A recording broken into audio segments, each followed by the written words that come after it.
السلام علیکم ورحمۃ اللہ وبرکاتہ۔ الحمدللہ جامعہ انواریہ حیدرآباد انڈیا و باب العلم انواریہ ایجوکیشنل سوسائٹی کے زیر اہتمام علامہ قاضی ثناء اللہ عثمانی پانی پتی رحمۃ اللہ علیہ کی در نایاب تفسیر معرکۃ العریٰ تصنیف مشہور و معروف تفسیر مظہری کا سلسلہ وار درس جاری ہے۔ آج جلد نمبر 4 سورہ انفال سے درس کا آغاز ہو رہا ہے۔ جامعہ نظامیہ کے جید عالم دین مفتی سید خواجہ معین الدین چشتی گولڈ میڈلسٹ مولوی کامل جامعہ نظامیہ انشاءاللہ تعالی درس کا آغاز کریں گے۔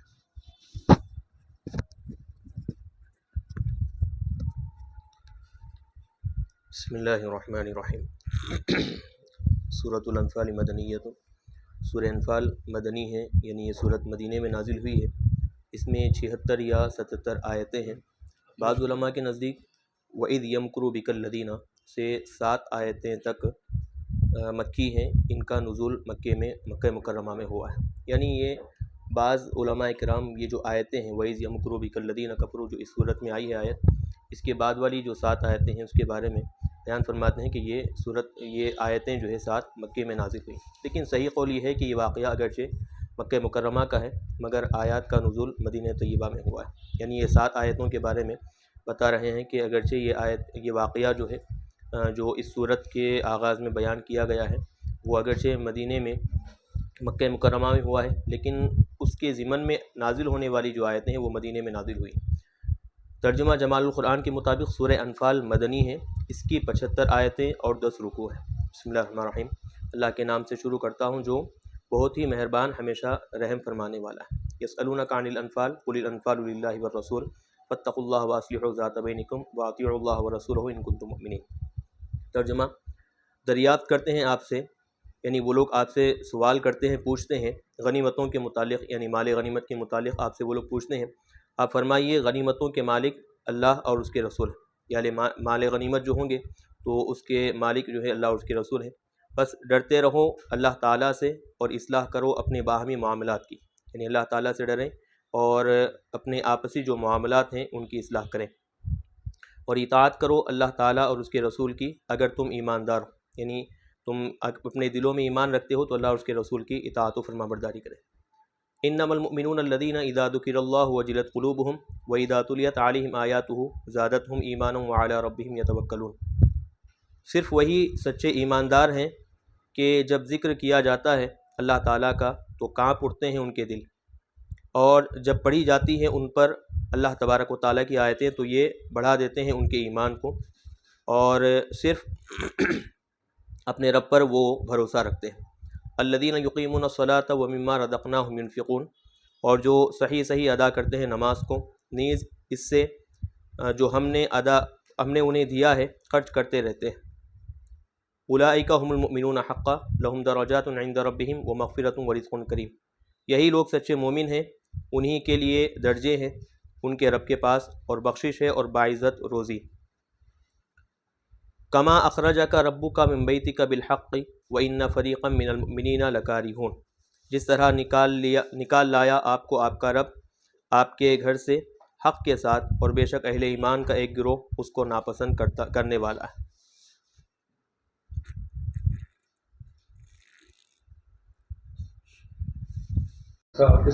نہیں میرا کافی۔ ابن ابی شیبہ، ابو داود، نسائی، حاکم، ابن عبد الرزاق نے مصنف میں، عبد بن حمید ابن عابد اور ابن عساکر نے حضرت ابن عباس رضی اللہ تعالیٰ عنہما سے روایت نقل کی ہے کہ جب غزوہ بدر کا دن تھا تو حضور نبی کریم صلی اللہ علیہ وسلم نے ارشاد فرمایا، جو کسی کو قتل کرے گا اس کے لیے اس طرح ہوگا، اور جو کسی کو قیدی بنائے گا اس کے لیے اس طرح ہوگا۔ اور ایک اور روایت میں جس کی سند میں کلبی ابو صالح کے واسطے سے حضرت ابن عباس رضی اللہ تعالیٰ عنہما سے اور عطا ابن اجلان کے واسطے سے حضرت اکرمہ رضی اللہ تعالیٰ عنہ سے اس طرح نقل کرتے ہیں کہ جو کسی کو قتل کرے گا تو مقتول سے چھینا ہوا سامان اسی کے لیے، مقتول یعنی جس کا قتل کیا گیا ہے، اس سے جو مال لیا جائے گا اس کو قتل کرنے والے کو دے دیں گے۔ پس بوڑھے صحابہ کرام کو جھنڈے کے پاس ہی ڈٹے رہے بس بوڑھے صحابہ کرام تو جھنڈے کے پاس ہی ڈٹے رہے اور نوجوان میدان کارزار میں اترے اور بڑی تیزی سے کفار کو قتل کیا اور مال غنیمت اکٹھا کیا۔ پھر بوڑھوں نے نوجوانوں سے کہا مال غنیمت میں ہمیں بھی اپنے ساتھ شریک کرو، کیونکہ ہم تمہاری پشتوں کی حفاظت کر رہے تھے۔ اگر تمہیں کچھ ہو جاتا، یعنی اگر تم میدان سے بھاگنے پر مجبور ہو جاتے تو بالیقین تم ہماری طرف ہی آتے۔ نتیجتاً ان تمام نے اپنا یہ اختلاف رسول اللہ صلی اللہ علیہ وسلم کی بارگاہ میں پیش کیا۔ پھر ابو الیسر 2 قیدی لے کر حاضر خدمت ہوئے اور عرض کی یا رسول اللہ صلی اللہ علیہ وسلم، آپ نے ہمارے ساتھ یہ وعدہ فرما رکھا ہے۔ اتنے میں حضرت سعد بن معاذ رضی اللہ تعالیٰ عنہ اٹھ کھڑے ہوئے اور عرض کی یا رسول اللہ صلی اللہ علیہ وسلم، اگر آپ نے یہ سب کچھ انہیں عطا فرما دیا تو آپ کے ان قریبی اصحاب کے لیے تو کوئی شے نہیں بچے گی۔ حالانکہ ہم میدان جنگ میں اترنے سے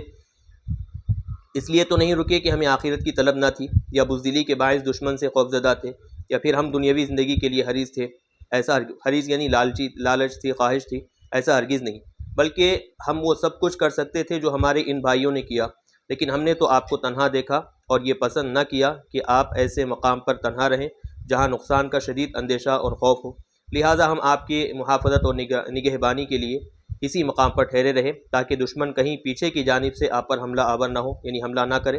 نتیجتاً ان کے مابین شدید اختلاف ہوا تو پھر یہ آیت کریمہ نازل ہوئی، یعنی اے محمد صلی اللہ علیہ وسلم، یہ آپ سے دریافت کرتے ہیں کہ غنیمتیں یعنی مال غنیمت کن کن لوگوں کے لیے؟ انفال دریافت کیا یعنی سوال کرتے ہیں، آپ سے پوچھتے ہیں کہ غنیمتیں مال غنیمت کن کن کے لیے؟ تو انفال نفل کی جمع ہے یہ،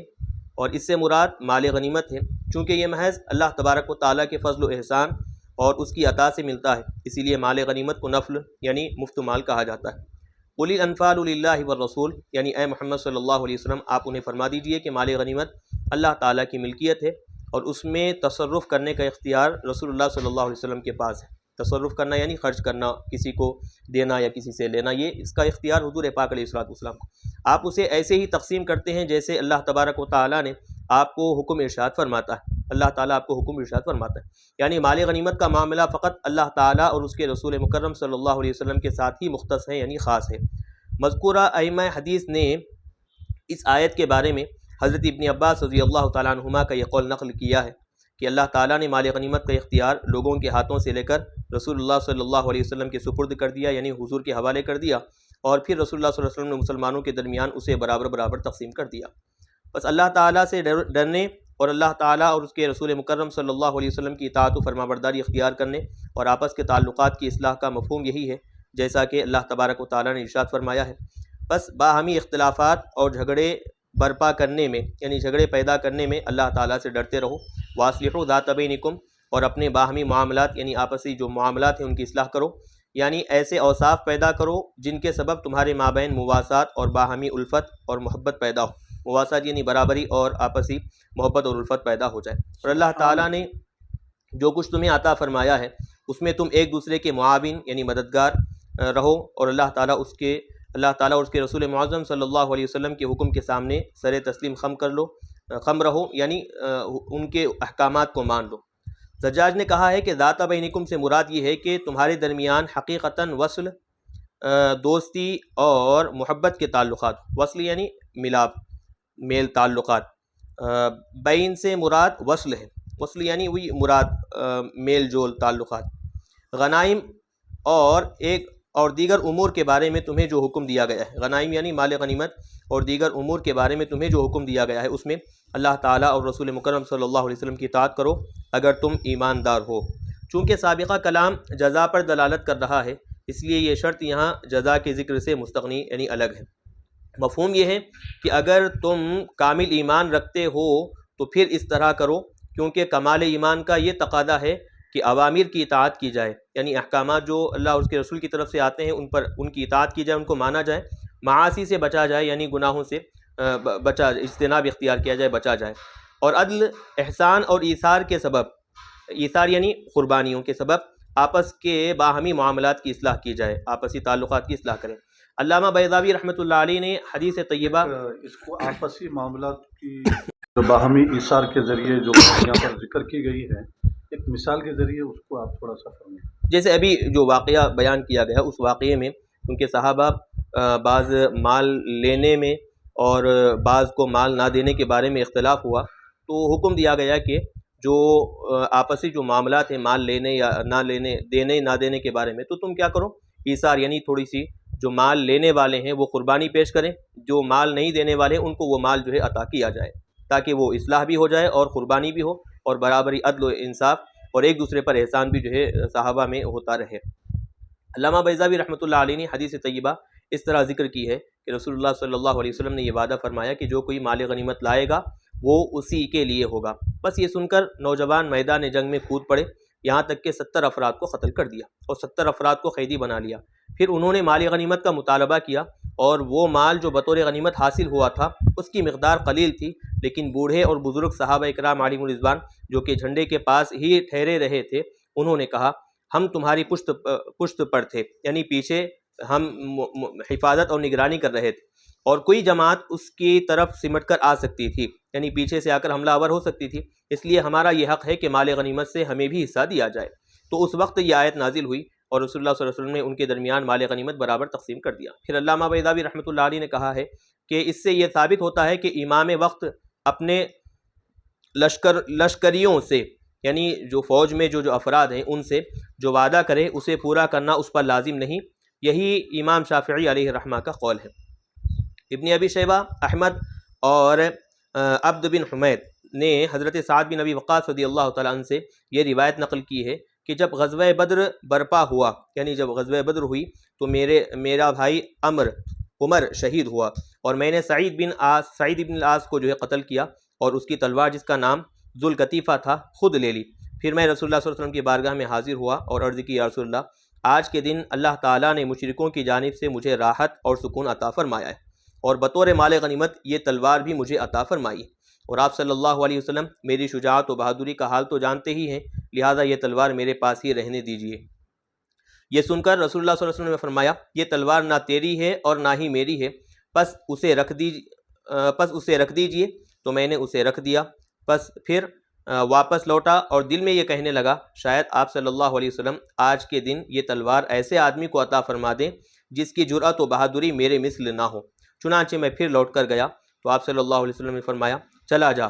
اور اسے مال غنیمت میں جا کر رکھ دے۔ پس میں لوٹ آیا، لیکن میرے بھائی کے شہید ہونے اور دشمنوں کا مسلوبہ یعنی چھینا ہوا مال مجھ سے لیے جانے پر مجھے جو دکھ اور غم ہوا اسے فقط اللہ تعالیٰ ہی جانتا ہے۔ چنانچہ میں اسی کیفیت میں واپس پلٹا، اور جب تلوار مال غنیمت میں رکھنے کا ارادہ کیا تو پھر میرے نفس نے میرے ذہن میں کچھ ڈالا۔ میں دوبارہ حاضر خدمت ہوا اور عرض کی، یہ مجھے ہی عطا فرما دیجئے۔ تو آقا دو جہاں صلی اللہ علیہ وسلم نے بلند آواز سے مجھے ڈانٹا۔ میں واپس آیا، لیکن ابھی تھوڑا ہی پیچھے مڑا تھا کہ اتنے میں سورہ انفال نازل ہوئی، تو پھر رسول اللہ صلی اللہ علیہ وسلم نے فرمایا، جا اور اپنی تلوار اٹھا لے۔ ایک اور روایت میں اس طرح ہے کہ رسول اللہ صلی اللہ علیہ وسلم تشریف لائے۔ یہ واقعہ یہ امام تفسیر بیضاوی میں جو ہے مع حاشیہ پورا تفصیل کے ساتھ لکھا ہوا ہے، اور در منصور کا بھی جو ہے اس میں حاشیہ، یعنی احادیث کے تفسیر کی جو کتابیں ہیں اس سے جو ہے دلیلیں یہاں پر ذکر کر رہے ہیں۔ ایک اور روایت میں اس طرح ہے کہ رسول اللہ صلی اللہ علیہ وسلم تشریف لائے اور مجھے فرمایا، تو نے مجھ سے تلوار مانگی تھی، اس وقت وہ میری نہیں تھی، اب وہ میری ہو چکی ہے، لہٰذا اب وہ تلوار تیرے لیے ہی ہے۔ امام بخاری رحمۃ اللہ علیہ نے سعید بن جبیر رضی اللہ تعالیٰ عنہ سے روایت نقل کی ہے کہ حضرت سعد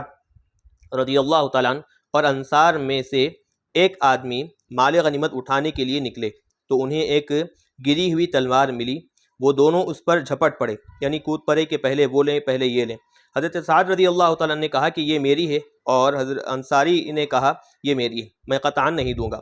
یہاں تک کہ رسول اللہ صلی اللہ علیہ وسلم تشریف لائے، وہ دونوں آپ صلی اللہ علیہ وسلم کی بارگاہ میں حاضر ہوئے اور اپنا واقعہ عرض کیا۔ اس پر رسول اللہ صلی اللہ علیہ وسلم نے فرمایا، اے سعد، یہ تلوار نہ تیرے لیے ہے نہ ہی انصاری کے لیے ہے۔ تو اس وقت یہ آیت نازل ہوئی، یسألونک عن الانفال الآیہ، یعنی پھر یہ آیت اس ارشاد گرامی سے منسوخ ہو گئی، وَاعْلَمُوا أَنَّمَا غَنِمْتُم مِّن شَيْءٍ فَأَنَّ لِلَّهِ خُمُسَهُ وَلِلرَّسُولِ وَلِذِي الْقُرْبَىٰ۔ ہاں، تو یہ جو آیت ہے یسألونک عن الانفال والی آیت، پھر یہ اللہ تبارک و تعالیٰ کا یہ جو قول ہے پارے 10 جہاں سے شروع ہو رہا ہے، وَاعْلَمُوا أَنَّمَا غَنِمْتُم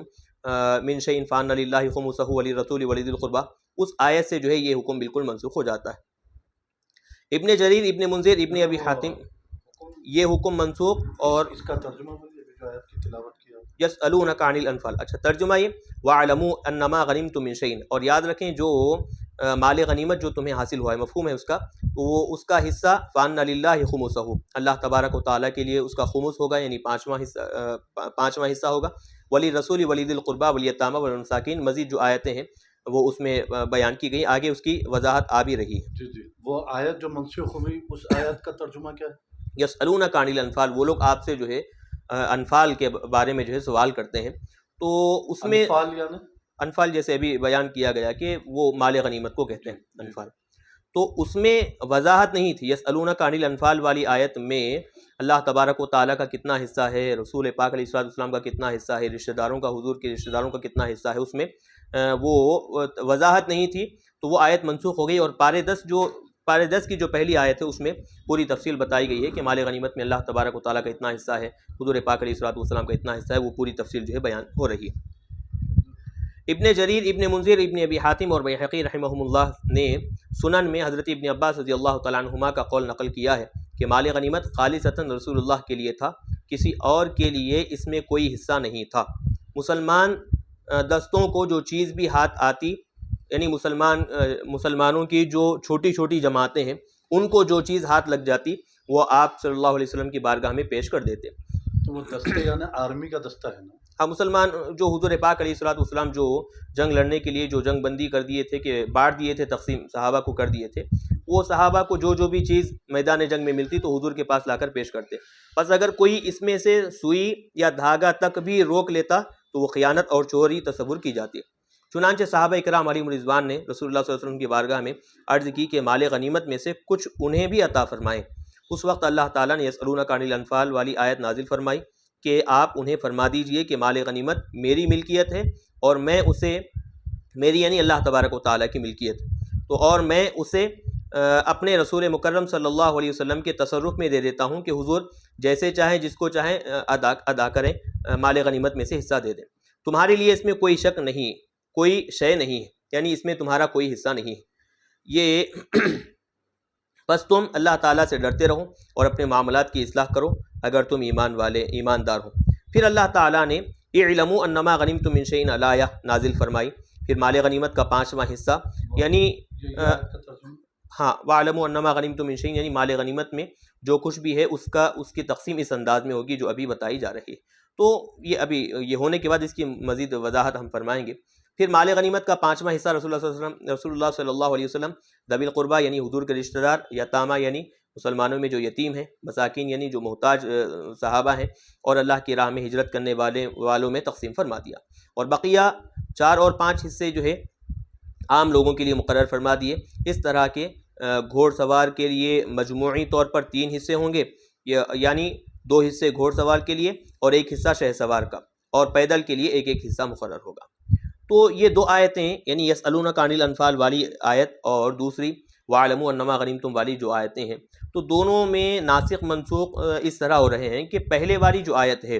یعنی ابھی یہ درس جہاں سے شروع ہوا ہے یسألونک عن الانفال والا، تو اس میں یہ حکم دیا گیا ہے کہ مال غنیمت پورا کا پورا بس حضور پاک علیہ السلام کے تصرف میں ہے، ملکیت اللہ تعالیٰ کی، اللہ تعالیٰ حضور کو تصرف میں دے دیا ہے، جس کو چاہے جتنا چاہے حضور مال غنیمت میں سے حصہ دے سکتے ہیں. لیکن بعد میں جو آیت آ رہی ہے وہ ناسخ ہے، اس میں وضاحت آئی ہے کہ مال غنیمت کے جو ہے حصے کیے جائیں گے. 1 حصہ 5 حصے ہوں گے،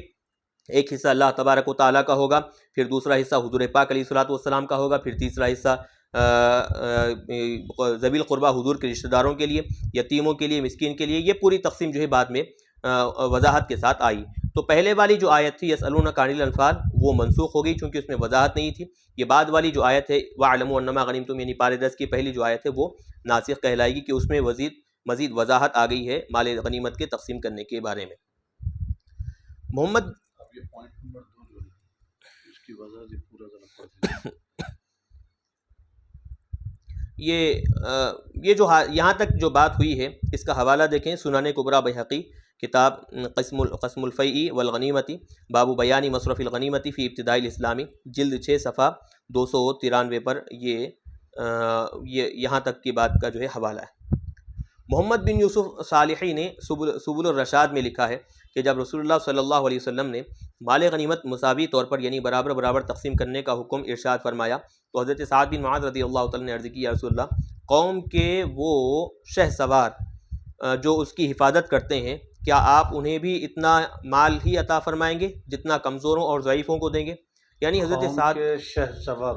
تو شہ سوار کس کو بولیں گے؟ ہاں یہ حضرت سعد بن معاذ رضی اللہ تعالیٰ کے کہنے کا مطلب ہے کہ وہ قوم کے وہ جنگجو لوگ جو میدان جنگ میں جا کر بڑی طاقت اور جولانی کے ساتھ لڑتے ہیں ان کو جو جتنا حصہ دیا جائے گا کیا قوم میں کمزور اور ضعیف لوگوں کو بھی اتنا حصہ دیا جائے گا کیا؟ یہ سن کر رسول اللہ صلی اللہ علیہ وسلم نے فرمایا تیری ماں تجھے روئے۔ یہ ایک عربی جو ہے محاورہ ہے، یہ تو ثقلت کا امو کا عربی میں استعمال ہوتا ہے، تو اس کا ترجمہ اس انداز میں کیا گیا ہے کیا تمہیں یہ معلوم نہیں ہے کہ اصل میں وہ جو ہے تیری ماں تجھ پر روئے ایسا ہے شاید، تو یہاں کچھ مس ہو گیا۔ ہاں ممکن ہے تیری ماں تجھ پر روئے، کیا تمہیں یہ معلوم نہیں کہ کمزوروں اور ضعیفوں کے سبب ہی تمہیں فتح اور نصرت عطا کی جاتی ہے؟ یعنی میدان جنگ میں اگرچہ کمزور اور ضعیف لوگوں کا یوں سمجھیں کہ ان کا کام کم ہو، لیکن ان کے سبب ان کے ذریعے سے اللہ تبارک و تعالیٰ یا پھر یوں کہیں کہ ان کی دعاؤں کی بدولت اللہ تعالیٰ شہ سواروں کو جو ہے کامیابی عطا کرتا ہے اور قوم کامیاب اور کامران ہوتی ہے۔ یہ کلمہ ارشاد فرمایا آپ نے، پھر آپ صلی اللہ علیہ وسلم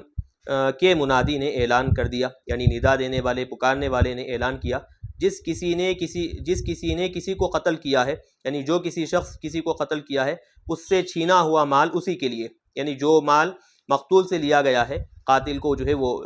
قتل کرنے والے کو جو ہے وہ مال دے دیا جائے گا۔ اور جب کسی نے کسی کو نہ قتل کرنے والے کو دے دیا جائے گا، قتل یا کر جس کا قتل کیا گیا اس کو دے دیا جائے گا؟ نہیں، یہاں جو کافروں کا قتل ہے نا، اچھا کافروں کا قتل ہے، تو جو مسلمان صحابی رسول کافروں میں سے جس کو قتل کرے گا تو مقتول کافر کا جو مال ہوگا وہ صحابی رسول کو جو ہے دے دیا جائے گا۔ اور جس کسی نے کسی کو قیدی بنایا ہے تو وہ قیدی اسی کے لیے ہے۔ تو وہ کون سے صحابہ کو دیا جائے گا؟ جو صحابی نے اس کافر کا قتل کیا ہے، ظالم اور جابر قاتل کا جو قتل کیا ہے اسی صحابی کو مال دیا جائے گا۔ ہاں، وہ مقتول جو کافر ہے جی۔ اس کا جو مال ہے قتل کرنے والے جو صحابی رسول ہیں ان کو جو ہے وہ مال دے دیا جائے گا۔ چنانچہ آپ صلی اللہ علیہ وسلم مقتول سے چھینا ہوا مال قاتل کو ہی عطا فرما دیا کرتے تھے۔ سعید بن منصور، احمد بن منذر، ابن حبان، حاکم اور بیہقی نے سنن میں حضرت عبادہ بن صامت رضی اللہ تعالیٰ سے یہ نقل کیا ہے کہ مسلمانوں کا کفار سے مقابلہ ہوا تو اللہ تعالیٰ نے دشمن کو شکست سے دوچار کر دیا اور وہ بھاگ نکلے۔ مسلمانوں کے ایک گروہ یعنی جماعت نے دشمن کا تعاقب کیا، پیچھا کیا،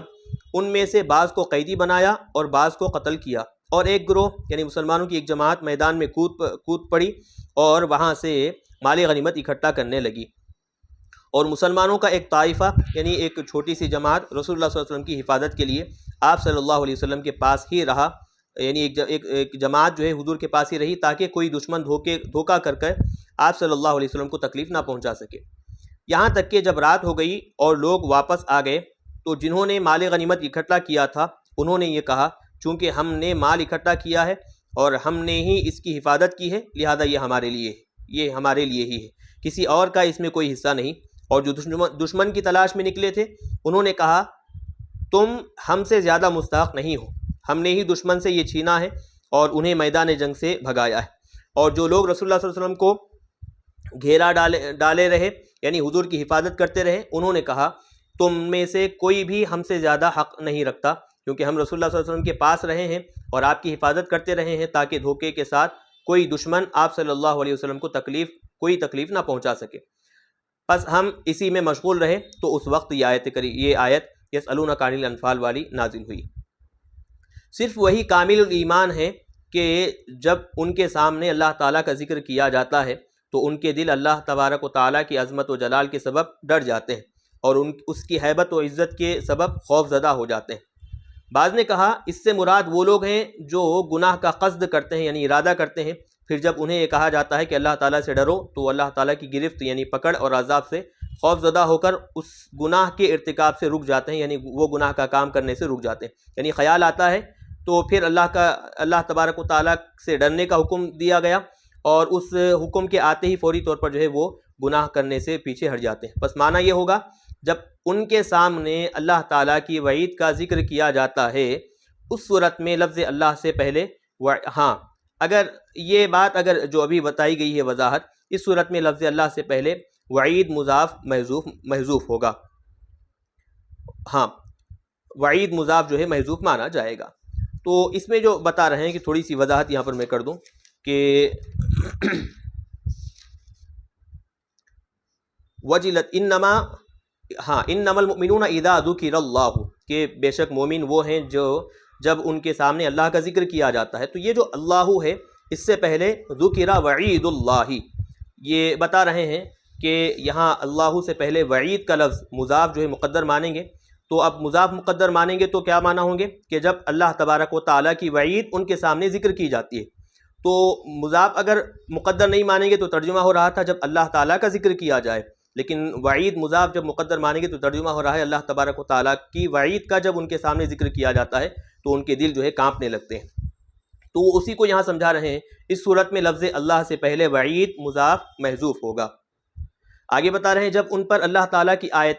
آیات پڑھی جاتی ہیں تو یہ ان کے ایمان کو بڑھا دیتی ہے، کیونکہ تلاوت قرآن کے وقت نزول برکات کے سبب دل کو اطمینان نصیب ہوتا ہے، اور دلائل کے ظہور کے سبب یقین مزید پختہ اور راسخ ہو جاتا ہے. یعنی جو دلیلیں ظاہر ہو جاتی ہیں تو اس کی وجہ سے ایمان میں مزید پختگی اور ثبات حاصل ہوتا ہے، اور وہ اپنے تمام امور اللہ تبارک و تعالیٰ کے سپرد کر دیتے ہیں، حوالے کر دیتے ہیں، اور وہ اللہ تعالیٰ کے سوا نہ تو کسی سے ڈرتے ہیں اور نہ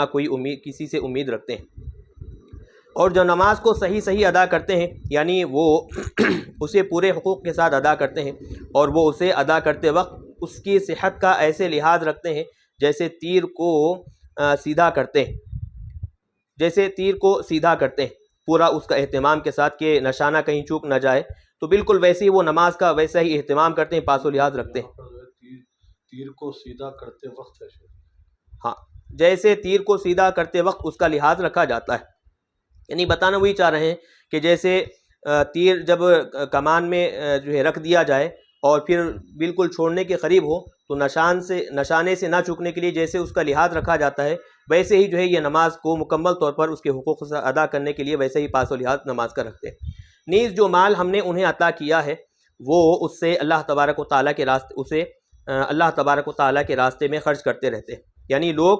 جن کے دل اخلاص، خشیت اور توکل جیسے اعمال سے متصف ہیں یہی لوگ جن کے دل اخلاص، خشیت اور توکل جیسے اعمال سے متصف ہیں، جن کے نفس ذکر الہی سے مطمئن ہیں، اور ان کے بدن نماز اور صدقہ خیر خیرات جیسے اعمال کے حسن سے مزین ہے. یعنی متصف یعنی ان کے اندر یہ صفت پائی جاتی ہے. ہم المؤمنون حقا، بتا رہے ہیں کہ ایسی صفتیں جن کے اندر پائی جاتی ہے وہی سچے مومن ہیں. اس آیت میں حقاً یا تو مصدر محذوف کی صفت ہوگی، یعنی اصل میں ایماناً حقاً ہوگا. مصدر یعنی مفعول مطلق جو عربی زبان میں بتایا جاتا ہے، تو مفعول مطلق ہوگا یہ ایماناً حقاً، یعنی ہم المؤمنون ایماناً حقاً. مؤمنون جو صفت مشبہ کا صیغہ ہے اس کا ایماناً جو محذوف ہے وہ موصوف اور حقاً اس کی صفت بن جائے گی. یا تو یہ ایک ترکیب ہو سکتی ہے، یا یہ حقاً جو ہے مصدر ہو سکتا ہے، اور مفعول مطلق کی حیثیت سے تاکید کے لیے، یعنی جب مفعول مطلق مانیں گے تو تاکید کے لیے ذکر کیا گیا ہے سمجھیں گے. یعنی ان کا ایمان اتنا پختہ اور سچا ہے کہ اس میں کوئی شبہ نہیں.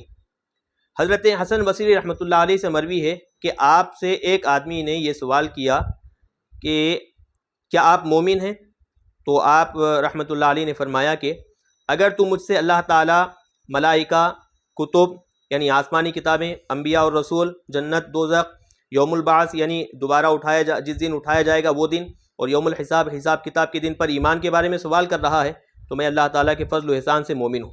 اور اگر تو اللہ تعالیٰ کے اس ارشاد کے بارے میں پوچھ رہا ہے کہ انما المؤمنون الذین اذا ذکر اللہ وجلت قلوبہم، کہ صحیح پکے مومن وہ ہیں کہ جب ان کے سامنے اللہ کا ذکر کیا جائے تو ان کے دل کانپنے لگتے ہیں. اگر تو اس ارشاد کے بارے میں پوچھ رہا ہے تو اس کے بارے میں نہیں جانتا کہ آیا میں ان میں سے ہوں، یعنی مومنین میں سے ہوں یا نہیں ہوں. میں کہتا ہوں کہ حضرت امام حسن بصری رحمۃ اللہ علیہ کی مراد یہی ہے. یہ جو حوالہ کہاں پر ہے؟ یہ حوالہ معالم التنزیل جلد 2 صفحہ 596 پر جو ہے ذکر کیا گیا ہے. میں کہتا ہوں کہ حضرت امام حسن بصری رحمۃ اللہ علیہ کی مراد یہی ہے کہ کمال ایمان، اخلاص، تصفیہ قلب یعنی دل کی صفائی، تزکیہ نفس کی پاکی، اور اعضاء بدن کو طاعت اپنانے اور معاصی بدن کو طاعت اپنانے یعنی اللہ کی اطاعت و فرمانبرداری پر عمل کرنے اور معاصی ترک کرنے سے گناہوں کو چھوڑنے سے مزین کرنے کے سبب ہی حاصل ہوتا ہے اور یہ امر نادر ہے یعنی یہ بہت کم ہوتا ہے۔ مزین کرنا یعنی خوبصورت بنانا، آراستہ کرنا،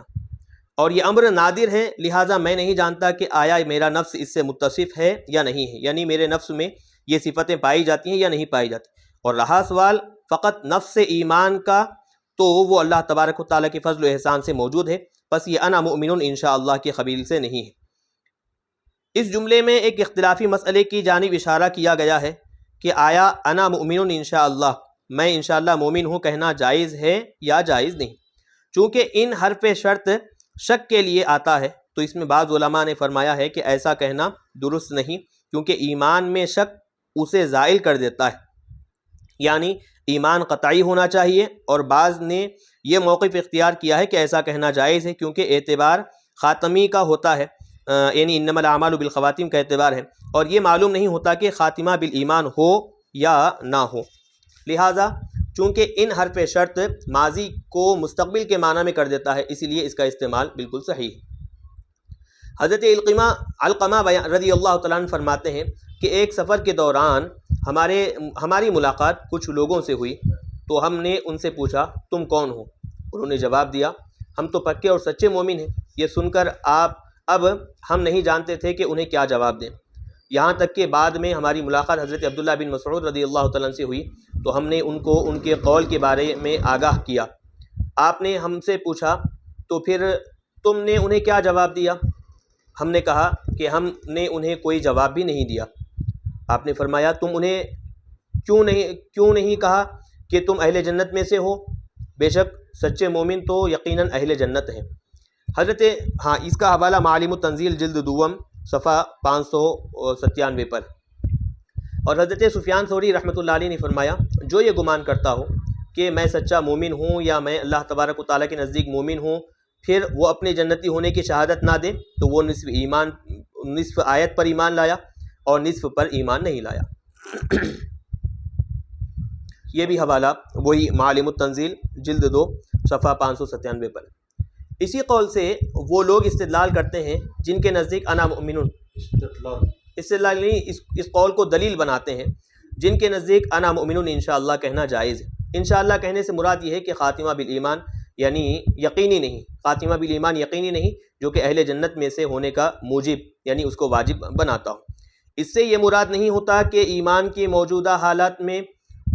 شک ہے، کیونکہ ایمان سے مراد تو اعتقاد جازم ہوتا ہے، یعنی اعتقاد یقینی ہوتا ہے، اور شک اس پختہ اعتقاد کے منافی ہوتا ہے، یعنی شک جو ہے وہ جو پکا یقین اور اعتقاد ہے اس کے ضد ہوتا ہے، منافی ہوتا ہے، خلاف ہوتا ہے۔ امام اعظم ابو حنیفہ رحمۃ اللہ علیہ کے نزدیک انشاءاللہ کہنا مکروہ ہے، یعنی انا مؤمنون انشاءاللہ کہنا مکروہ ہے، کیونکہ یہ شک کا وہم دلاتا ہے، اور شک اعتقاد جازم کے منافی ہوتا ہے، یعنی پکے یقین کے منافی اور خلاف ہوتا ہے۔ اور آپ نے یہ فرمایا انا مؤمن حقا، میں تو سچا اور پکا مومن ہوں، اور اس سے مراد موجودہ حالت میں ایمان کا پختہ اعتقاد ہے، نہ کہ اس سے مراد حسن خاتمہ اور خاتمہ بالایمان کا یقین ہے۔ دونوں نظریوں میں غور کرنے سے معلوم ہوتا ہے کہ یہ اختلاف لفظی ہے، معنوی نہیں، لیکن امام اعظم ابو حنیفہ کا موقف زیادہ محتاط ہے کہ امام اعظم ابو حنیفہ کا جو قول ہے وہ زیادہ مناسب اور بہتر ہے۔ امام اعظم ابو حنیفہ علیہ الرحمٰن نے حضرت قتادہ رضی اللہ تعالیٰ عنہ سے کہا تم اپنے ایمان کے بارے میں انشاءاللہ کیوں کہتے ہو؟ انہوں نے جواب دیا حضرت ابراہیم علیہ السلام کے اس قول کی پیروی کرتے ہوئے والذی اطمع ان یغفر لی خطیئتی یوم الدین، یعنی میں یہ خواہش رکھتا ہوں کہ قیامت کے دن اللہ تعالیٰ میری خطائیں معاف فرما دے۔ تو اس میں لفظ طمع یعنی خواہش کا جو لفظ ہے یقین پر دلالت کر رہا ہے، تو آپ نے انہیں فرمایا تم اس قول میں ان کی اقتداء کیوں نہیں کرتے کہ اللہ تعالیٰ نے انہیں فرمایا اولم تؤمن، کیا تم ایمان نہیں رکھتے؟ تو حضرت ابراہیم علیہ السلام نے جواب عرض کیا بلا، میں ایمان رکھتا ہوں، لیکن لیطمئن قلبی، کیوں نہیں، لیکن اطمینان قلب کے لیے مشاہدہ کرنا چاہتا ہوں، یعنی دیکھنا چاہتا ہوں۔ ابراہیم تمیمی نے کہا کہو انا مؤمن حقا، یعنی انا مؤمن انشاءاللہ کی بجائے یہ کہو کہ انا مؤمن حقا، یعنی میں بالکل پکا اور سچا مومن ہوں، کیونکہ اگر تم اس قول میں سچے ہو تو پھر اس پر ثابت قدم رہو، تمہیں اس پر اجر و ثواب عطا کیا جائے گا، اور اگر تم نے جھوٹ بولا تو پھر تمہارا کفر کہیں زیادہ باعث عذاب ہوگا۔ حضرت ابن عباس رضی اللہ تعالیٰ عنہما نے فرمایا، جو منافق نہیں وہ سچا اور پکا مومن ہے۔ انہی کے لیے اب اپنے رب کے پاس عزت و اکرام اور بلند درجات ہیں۔ اسی قول کے مثل اللہ تبارک و تعالیٰ کا یہ ارشاد بھی ہے، تلک الرسل فضلنا بعضهم علی بعض، اور ہم نے بعض رسولوں کو بعض پر فضیلت دی ہے۔ عطا نے کہا ہے کہ اس سے مراد جنت کے درجات ہیں جن پر وہ اپنے اعمال کے سبب فائز ہوں گے، یعنی جس کے جیسے اعمال ہوں گے جنت میں ویسے اونچے درجات دیے جائیں گے۔ حضرت عبادہ بن صامت رضی اللہ تعالیٰ عنہ سے مروی ہے کہ رسول اللہ صلی اللہ علیہ وسلم نے ارشاد فرمایا، جنت میں 100 درجے ہیں، ہر 2 درجوں کے درمیان اتنا فاصلہ ہے جتنا زمین اور آسمان کے مابین، یعنی زمین اور آسمان کے درمیان جتنا فاصلہ ہے جنت کے ایک دوسرے درجے کے درمیان اتنا لمبا فاصلہ ہے، اور جنت کا سب سے بلند درجہ فردوس ہے، اسی سے جنت کی 4 نہریں نکلتی ہیں اور اس سے اوپر عرش ہے۔ پس جب تم اللہ تبارک و تعالیٰ سے دعا مانگو تو جنت الفردوس کا سوال کرو، یعنی جنت الفردوس مانگو۔ اسے ترمذی علیہ رحمہ نے روایت کیا ہے۔ حوالہ جامع ترمذی ابواب صفت الجنت عن رسول اللہ صلی اللہ علیہ وسلم، باب فی صفت درجات الجنہ، جلد دوم، صفحہ 76۔ علامہ بغوی رحمۃ اللہ علیہ نے لکھا ہے کہ ربیع بن انس رضی اللہ تعالیٰ عنہما نے کہا، جنت کے 70 درجے ہیں اور ہر 2 درجوں کے درمیان اتنا فاصلہ ہے جتنا ایک تجربے کار شہ سوار، یعنی تجربے کار وہ گھوڑ سوار جو آدمی ہے گھوڑے پر سوار ہو کر تیزی سے جو رفتار میں اگر جائے 70 برس تک گھوڑا دوڑاتے ہوئے طے کرتا ہے، اتنا فاصلہ جو ہے جنت کے 2 درجوں کے درمیان۔ یہ حوالہ معالم التنزیل جلد 2 صفحہ 557 پر۔ اور جو ان سے سستی یا گناہ ہوا اس کی بخشش ہے اور باعزت روزی ہے۔ اللہ تعالیٰ نے جنت میں ان کے لیے ایسی نعمتیں تیار کر رکھی ہیں جنہیں نہ تو کسی آنکھ نے دیکھا ہے اور نہ ان کے بارے میں کسی کان نے سنا، اور نہ ہی کسی دل میں ان کا خیال تک آیا، اور یہ نعمتیں ہمیشہ باقی رہیں گی، کبھی ختم نہ ہوں گی۔ جس طرح آپ کو آپ کا رب نکال لایا آپ کے اس گھر سے جو مدینہ طیبہ میں تھا، حق کے ساتھ یا بیت سے مراد مدینہ طیبہ ہے، کیونکہ آپ صلی اللہ علیہ وسلم کی ہجرت گاہ اور مسکن، یعنی ہجرت کرنے کا مقام اور مسکن ہمیشہ کے لیے سکونت اختیار کرنے رہنے کی جو وجہ ہے، آپ صلی اللہ علیہ وسلم کے ساتھ ایسے ہی مختص ہے جیسے گھر اپنے مالک کے ساتھ مختص ہوتا ہے، یعنی خاص ہوتا ہے۔ بالحق اخرجہ کے متعلق ہے، یعنی میدان بدر میں کفار کے ساتھ جنگ لڑنے کے لیے اللہ تعالیٰ نے آپ کو اپنی خاص حکمت اور مصلحت کے تحت نکالا۔ قول باری تعالیٰ یعنی اللہ تبارک و تعالیٰ کا ارشاد کما اخرجک، یا تو مبتدا محذوف کی خبر ہے، مفہوم یہ ہے مال غنیمت کا اللہ تبارک و تعالیٰ اور اس کے رسول صلی اللہ علیہ وسلم کے لیے ہونا، رسول اللہ صلی اللہ علیہ وسلم کا مال غنیمت لوگوں کے درمیان برابر تقسیم کرنا، اور اس پر جنگجو نوجوانوں کا اپنے ناپسندیدگی کا اظہار کرنا، ایسے ہی ہے جیسے کہ اللہ تعالیٰ نے آپ کو جنگ کے لیے اپنے گھر سے باہر نکالا اور بعض لوگوں نے اس پر ناپسندیدگی کا اظہار کیا۔ یا یہ فعل مقدر کے مصدر کی صفت ہے، یعنی ترکیبی اعتبار سے اس میں بتا رہے ہیں کہ یہ فعل مقدر کا مصدر یعنی مفعول مطلق بنے گا، اس کی یہ صفت ہوگی۔ تو اب مطلب یہ ہوگا یعنی مال غنیمت میں اللہ تعالیٰ اور رسول مکرم صلی اللہ علیہ وسلم کا حق اسی طرح ثابت ہے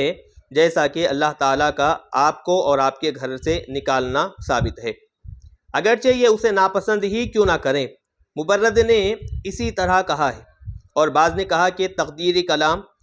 کلام اسی طرح ہے کہ آپ مال غنیمت کی تقسیم میں اللہ تعالیٰ کا حکم بجا لائیں اگرچہ یہ اسے ناپسند کریں، جیسا کہ آپ نے جنگ کے لیے گھر سے نکالنے میں اللہ تبارک و تعالیٰ کے حکم پر عمل کیا۔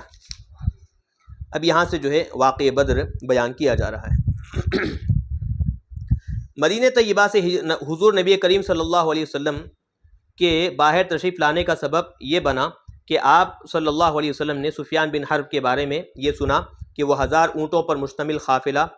لے کر شام سے واپس آ رہا ہے، اور اس قافلے میں قریش کا انتہائی قیمتی سامان موجود ہے۔ مکہ مکرمہ میں کوئی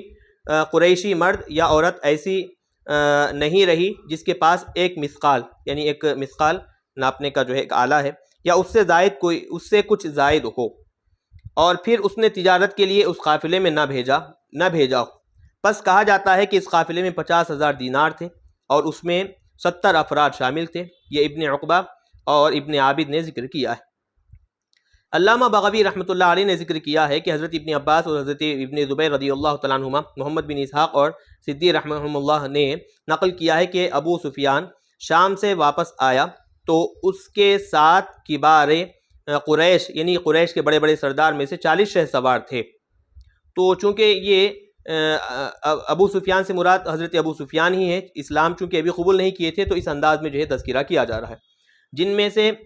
جن میں عمرو بن عاص اور مخرمہ بن نوفل ظہری بھی تھے۔ تو رسول اللہ صلی اللہ علیہ وسلم نے اپنے ساتھ باہر نکلنے کی لوگوں کو دعوت دی اور فرمایا یہ قریش کا قافلہ ہے، اس میں ان کا قیمتی مال و متاع یعنی ساز و سامان ہے، پس تم نکلو، شاید اللہ تعالیٰ تمہیں اس سے مال غنیمت عطا فرما دے۔ پس لوگوں نے آپ صلی اللہ علیہ وسلم کی دعوت کو قبول کر لیا، بعض ہتھیاروں کے بغیر چلے اور بعض ہتھیار لے کر چلے، اور بہت سے لوگ ساتھ جانے سے پیچھے بھی رہ گئے، لیکن انہیں بھی کوئی ملامت نہ کی گئی پیچھے رہنے پر، کیونکہ انہیں یہ گمان بھی نہ تھا کہ رسول اللہ صلی اللہ علیہ وسلم کو جنگ سے واسطہ پڑے گا۔ یہ اس کا حوالہ جو ہے معالم التنزیل جلد 2 صفحہ 598 اور 599 پر موجود ہے۔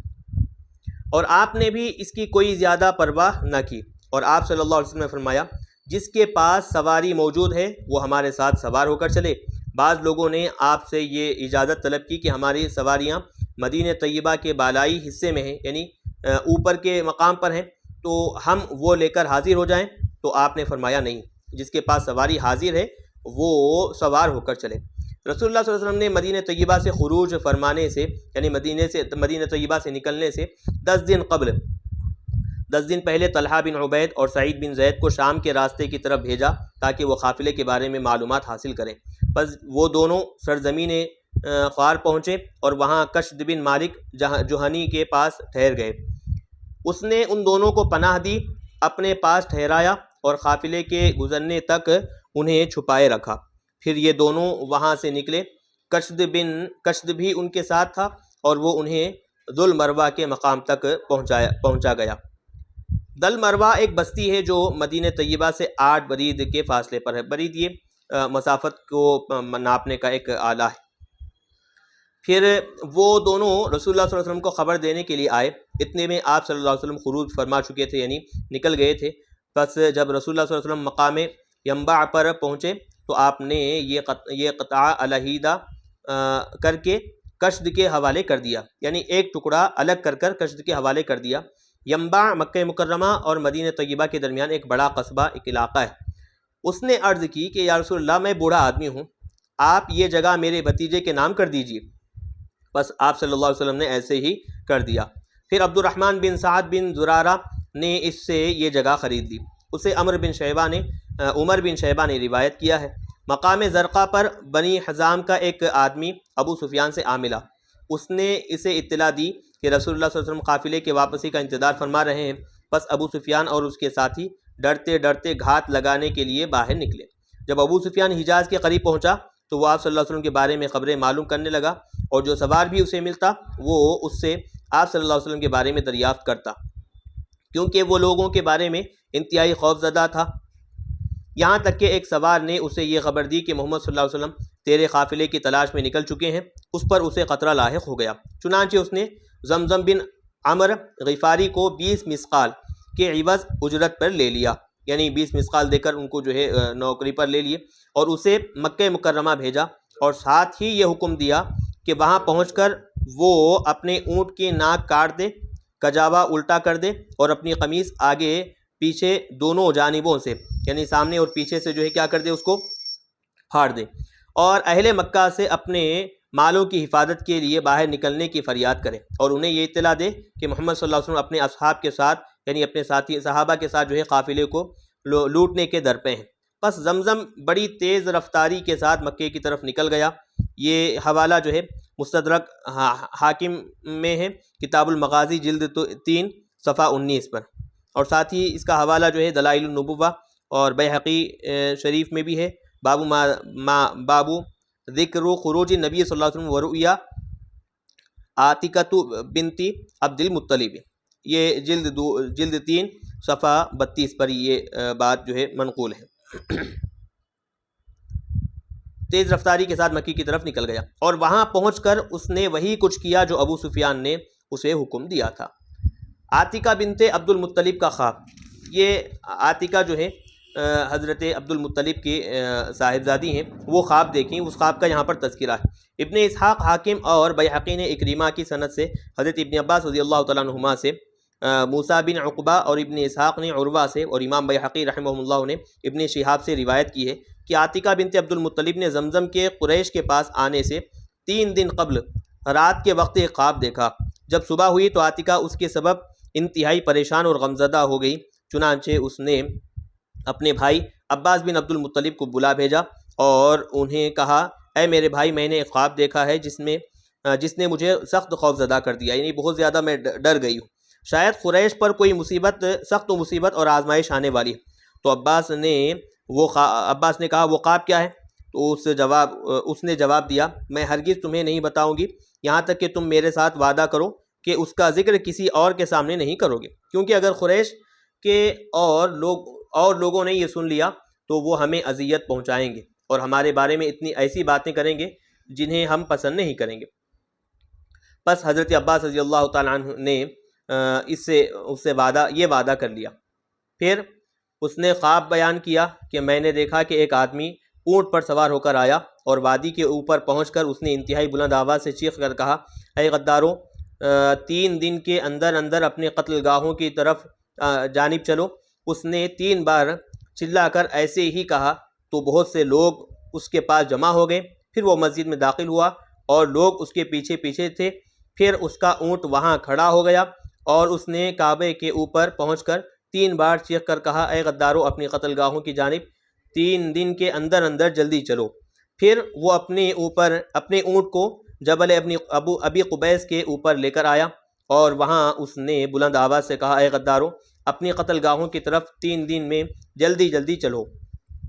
پھر اس نے بہت بڑا پتھر اٹھایا جسے اس نے وہاں سے اکھاڑا، پھر اسے پہاڑ کے اوپر سے نیچے لڑکھا دیا، یعنی ڈھکیل دیا۔ پھر وہ پتھر نیچے کی جانب یعنی گرنے لگا۔ اس کی لڑکھڑاہٹ انتہائی شدید تھی، یعنی گرتے وقت جو آواز تھی وہ بہت زیادہ شدید تھی، یہاں تک کہ جب وہ نیچے پہنچا تو ٹکڑے ہو گیا، اور تمہاری قوم کے گھر اور کمروں میں سے کوئی بھی ایسا نہیں تھا جس میں اس پتھر کا ٹکڑا داخل نہ ہوا ہو۔ یہ سب سن کر حضرت عباس رضی اللہ تعالیٰ نے فرمایا، قسم بخدا یہ صرف خواب ہی ہے، اسے اپنے پاس ہی چھپائے رکھنا، کیونکہ اگر اس کی خبر قریش کو ہو گئی تو وہ ہمیں ضروری تکلیف پہنچائیں گے۔ اور اس کے بعد عباس رضی اللہ تعالیٰ اس کے پاس سے چلے گئے اور ان کی ملاقات ولید بن عتبہ بن ربیعہ بن عبد شمس سے ہوئی، چونکہ وہ ان کا دوست تھا اس لیے خواب کا ذکر اس سے کر دیا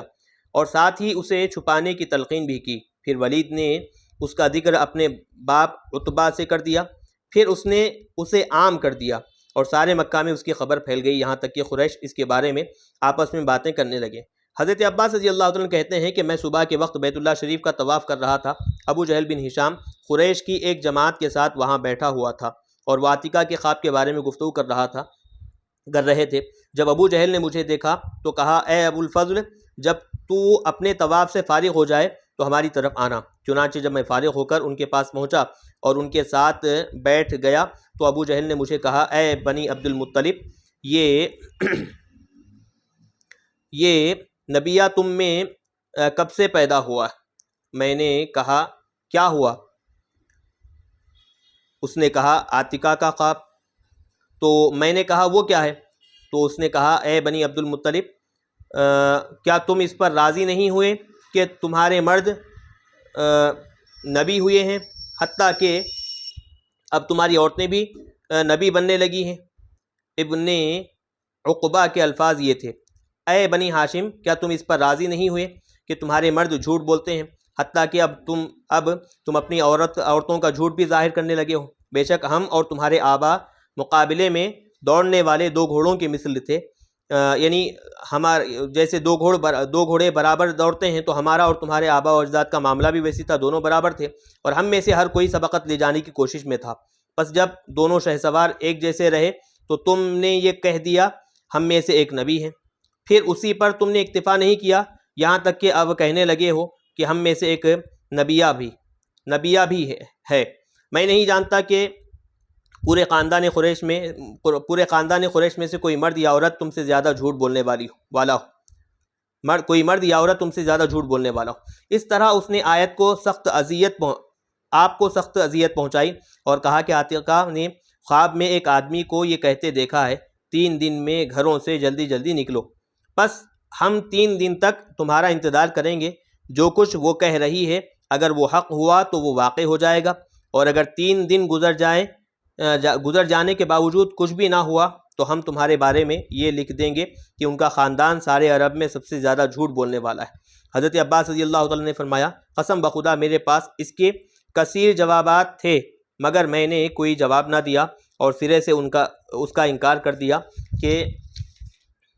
عاتقہ نے کوئی شے دیکھی ہے۔ اور ابو عقبہ کی روایت میں ہے کہ حضرت عباس رضی اللہ تعالیٰ عنہ نے ابو جہل سے کہا کیا تو باز نہیں آئے گا حالانکہ تو جھوٹا ہے اور تیرا خاندان جھوٹ بولنے والا ہے؟ تو وہاں موجود لوگوں نے آپ سے یہ کہا، اے ابو الفضل تم تو جاہل نہ تھے، نہ ہی اس طرح احمق تھے، یعنی بے وقوف اور نادان تھے۔ ابن عابد کی روایت بھی اسی طرح ہے، بلکہ اس میں ایک تہمہ فاحشہ کا مزید ذکر بھی ہے۔ تہمہ یعنی جھوٹی بری تہمت۔ بعد ازاں حضرت عباس رضی اللہ تعالیٰ کی ملاقات عاتقہ سے ہوئی تو آپ کو اپنی بات اس فاسق آدمی کی افشا کرنے پر شدید دکھ اور رنج ہوا، یعنی جو بات ظاہر کیے تھے افشا کرنے پر، ظاہر کیے آپ کے دوست پر، تو آپ کو شدید دکھ اور تکلیف ہوئی۔ حضرت عباس رضی اللہ تعالیٰ عنہ کہتے ہیں کہ جب شام ہوئی تو خاندان بنی عبد المطلب کی تمام عورتیں میرے پاس آئیں اور آ کر کہا، اس خبیث فاسق کو تم نے خود موقع دیا ہے کہ پہلے اسے تمام مردوں کے بارے میں غلط زبان استعمال کی، پھر تمہاری عورتوں کے بارے میں بد زبانی کرنے لگا ہے، اور تم صرف سنتے ہی رہے، جو کچھ تم نے سنا ہے اس سے بڑھ کر تمہارے لیے کوئی شے نہیں ہوگی۔ تو میں نے انہیں جواب دیا، قسم بخدا یہ تو میں نے کر دیا ہے جو کچھ میں نے سنا ہے، اس سے بڑھ کر میرے لیے اس کے پاس کچھ نہ تھا، لیکن قسم بخدا اب میں اس کے در پہ رہوں گا، لیکن اگر اس نے دوبارہ ایسی حرکت کی تو میں تم تمام کے جانب سے اسے کافی ہوں گا، یعنی میں اپنی طرف تم سب کی طرف سے میں اس کا جواب دوں گا۔ آپ فرماتے ہیں کہ میں نے عاتقہ کے خواب کے تیسرے دن صبح کی اس حال میں کہ میرا غصہ شدید اور تازہ تھا، اور میں یہ سوچ رہا تھا کہ مجھ سے ایسا موقع ضائع ہو گیا ہے جسے پانا میں پسند کرتا ہوں۔ چنانچہ میں مسجد میں داخل ہوا اور وہاں ابو جہل کو دیکھ لیا۔ قسم بخدا میں اس ارادے سے اس کی طرف چل پڑا کہ میں اس سے کچھ تعرض کروں تاکہ وہ دوبارہ وہ کچھ کہے جو اس نے پہلے کہا تھا، اور پھر میں اس پر جھپٹ پڑوں، یعنی ٹوٹ پڑوں۔ لیکن ابو جہل بڑا تیز چالاک، قوی زبان دراز اور تیز نظر آدمی تھا۔